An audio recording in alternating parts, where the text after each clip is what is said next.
Nagsimula na ba o saan pupunta ang ating mga tsuper at ibang kababayan sa community pantry na yan? Actually, galing ako dun kanina. Nag-start na siya yung area namin dito sa Maginhawa, kung saan yung original na pwesto ng community pantry. So, ang goal naming mga pantry organizers, kung ano yung pinakamalapit na terminal sa atin, or kaya yung mga commuters, pwede mag-abot ng kung ano yung kakayahan ng mga tao. Delata, pagkain, sandwich, ulam, alam mo. Parang yun yung goal namin. So, sa ngayon, merong Pasig, Maginhawa, Baguio City, merong Mindoro, magkakaroon sa Laguna, merong Valenzuela. So, meron sa Kalayaan din. So, tuloy-tuloy siya. Tapos yung ano rin namin, call din namin, walang ownership yung pantry. Never na kailangan magpaalam sa akin. And ako mismo, hindi ko kino-consider na ako yung pasimuno or leader kasi walang hierarchy sa pantry. Parang pantay-pantay yung nag-organize and even yung mga pumitila. Kamusta naman yung response? Response ng mga tao. Oo. Actually, very active yung mga tao na may nag-message sa akin, actually family friend, na sakto lang, hindi ko naman siya masyadong ka-close. Sabi niya, nawalan ako ng work, pero gusto ko mag-donate sa drivers natin. Sabi ko, hindi ako kung nanghihingi ng Pera. monetary donations, pero kung gusto mo, sakto mamamalengke ako, isasabay kita. Tapos parang ang messaging ng mga tao, even my office mates, ang sabi nila, parang nakakadurog ng puso. As in, ganun yung sabi na, pag napapanood ko yung interview ng mga drivers, hindi ko kaya yung situation nila. Naaawa ako. Tapos pila rin ng ayuda. Parang hindi ko matanggap na yung mga drivers kaya nilang mag-drive, maghanap buhay. Tapos ito na naman tayo sa ayuda. Okay, may mabibigay sa kanila pero katulad ng sabi sa interview kanina, hanggang 3 days lang. Pero alam mo yon, willing sila mamasada pero lugi sila. So parang dun pumapasok yung pantry talaga ever since na kaya naming mag-ask ng accountability at the same time kaya gumawa ng action for the community na kayang pagsabayin yon. Alam mo, Patring, dami nga nagsasabi. Buti pa kayo, no? Yung mga community pantry organizers, agad rumesponde. I just wanna ask, no? Nung nakita ko kasi sa social media, nung nire-open mo yung dyan sa Maginhawa, pero yung other community pantries, like you mentioned, Baguio, Laguna, and other places, ano yun, sari-sarili na lang din ba silang nag-open? Or sila din ba yung nag-open ng pantry noong time ng COVID? Mm. May GC kami actually na hundreds yung members. So, nagko-coordinate kami doon, nag-usap kami lagi, ganyan. Actually, ngayon lang siya nagbalik sa form ng pantry, pero tuloy-tuloy yung relief ops, parang emergency response pagka may sunog, pag bagyo season, tuloy-tuloy yung kitchens. So, itong mga pantry organizers na sa Pasig, sila na yung original. Yung sa Baguio, sila rin yung, alam ko nag-pantry rin sila dati. So, yung iba original, yung iba ngayon lang. Tapos hindi ko naman kino-coordinate lahat. Parang mas siya, walang one size fits all yung pantry. So, siya, depende sa community, depende din talaga sa kakayahan. So, kami, parang yung iba matagal lang kakilala, yung iba ngayon pa lang namin na-add sa GC, ganun. Yung mga gustong sumali dito sa GC, in case interesado sila pero medyo lost sila sa kung paano ba to i-start, no? Kasi ang dami rin nagsasabi, including our business tycoons, parang this could be worse than COVID eh. 'Di ba? At saka yung COVID, parang lahat tayo naapektuhan, pero ito kasi parang may frontline na naapektuhan, which is yung mga tsuper nga. Paano sumali sa inyo kung gusto? Actually, hindi nga kailangan sumali sa amin to sa community pantry. Maglabas lang ng anything nang meron tayo. O kaya kung magko-commute ka, magdala ka ng extrang pagkain sa bahay nyo, bigay nyo sa driver.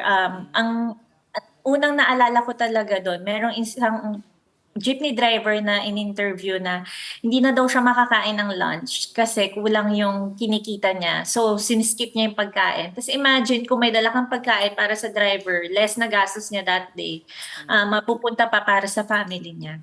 So, yun yung yun yung idea namin na paano ba makatulong. And sa totoo, yung mga pantry organizers, madaming anak ng drivers. Tapos madami kami community pantry organizer na mismo drivers natin, lalo na yung sa Katipunan, dito sa UP Katipunan, UP Ikot, mga community pantry organizers din sila nung pandemic. So sila noon, sila ang nagbigay, kumbaga, kung ano ba yung kaya nila. Mm-mm. Tas ngayon na sila na ang nangangailangan. Oo. Tas yun, yung experience ko kanina sa maginhawa. Galing ako trabaho, dumiretso ako sa pantry. Sabi nung mga driver, madami pong nakakuhang mga rider. Sabi ko, buti alam nila yung pantry, ganyan. Sabi ng mga tricycle, ay hindi po, pinapara po namin sila para makakuha din sila kasi kami nakakuha na. So may ganong klase ng awareness among them na, ay sila rin, i-share din natin sa kanila. So far, Patreng, ano ba yung mga items na mabilis maubos, ano?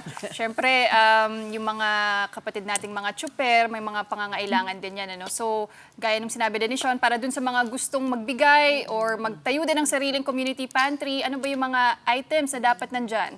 Gusto ko yung Pawi para targeted din. Yes. Actually, hindi na kami choosy. Pero kung ako kasi, ang personal na opinion, maski pagkain, na tinapay, kanin, ganyan. Tapos kung gulay, ito yung lagi kong sinasabi, maganda yung main ingredient. Kunyari, sayote, ampalaya, upo, kangkong. Kasi ulam na siya eh. So yung mga recados like bawang sibuyas, kamatis, paisa-isa lang naman yung bili niyan. So kung may bibili na gulay, yung pangbusog na pangulam na ng family, yung suggestion. Pero tokwa, okay siya, 5 pesos lang isang block ng tokwa.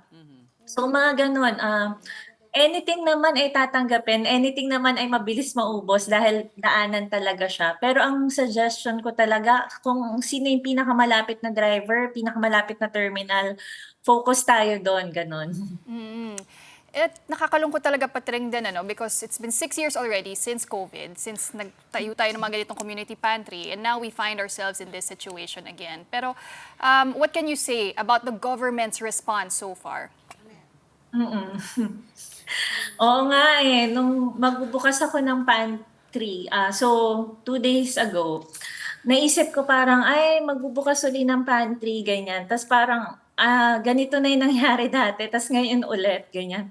Tapos malungkot siya actually.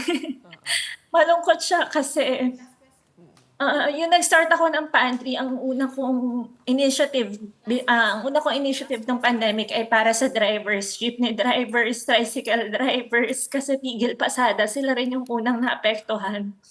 Tapos after 5 years, ito ulit tayo.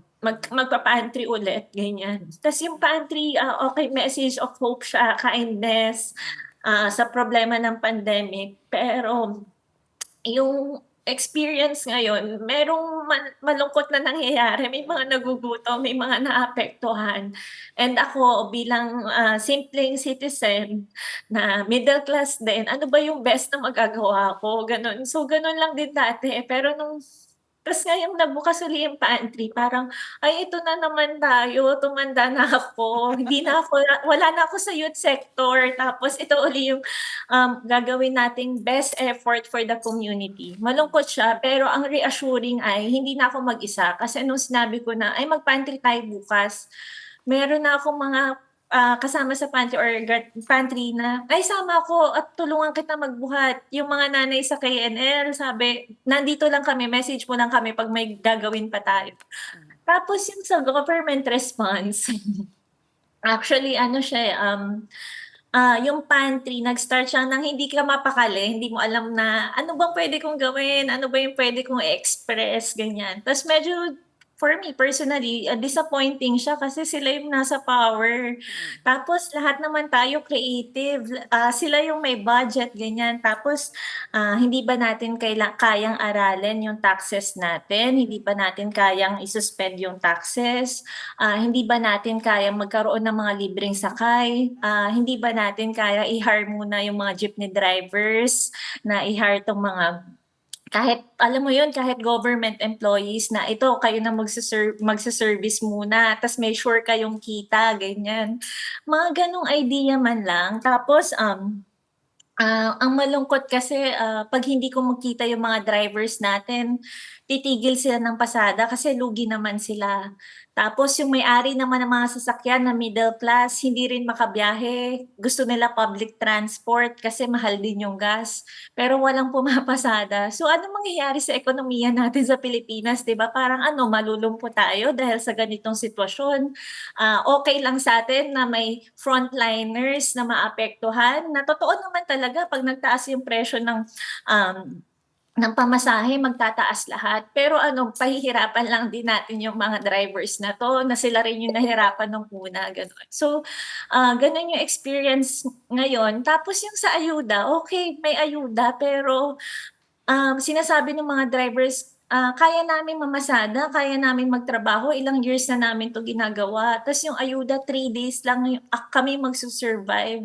Tulungan niyo naman kami long term. So parang alam mo yun, parang konting creativity naman, konting konting effort naman from you guys, pagalawin niyo naman yung baso para sa mga taong 'to. So yun yung frustrating and, kaya kami nagko-community pantry kasi kaya namin ibigay yung best namin. Kaya namin mag-effort kahit maliliit yung mga sahod namin, delayed yung sahod namin, may best kaming puwedeng gawin. Kayo, ano yung best na puwede niyong gawin para sa mga taong 'to? Parang gano'n yung pakiramdam ngayon. Pero kahit na yung ginagawa mong yan ay isang siguro matutusok, ano, it'll prick their conscience. Ewan ko lang kung meron pa silang konsyensya, di ba? So, yung ginagawa mo ano, isang pagtusok sa kanila. So, maraming salamat. At, Patreng, yung mga kung hindi pagkain, pwede rin bang ibang items? Oo, ano pa ba, yung iba kasi yung iba actually kunyari may areas dito na may mga nasunugan. So parang yung pantry, nag-start sila na, okay, dito magdala tayo ng damit. Ang best talagang donation para malaman natin ay makipag-usap tayo sa mga drivers. Malay natin, ay, dito po sa Baguio madami kaming gulay or dito sa area namin madami kaming gulay, mas kailangan namin bigas. Parang maganda rin makipagkuwentuhan, integrate sa mga tao para malaman natin ano yung puwedeng tulong na mabibigay natin sa kanila. Sige, hanapin na lang pinakamalapit na pantry sa lugar mo. Tapos dun Or ka... mag-start ng sariling community pantry sa areas nila.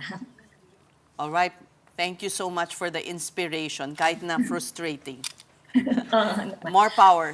Patreng Salamat. Community Pantry or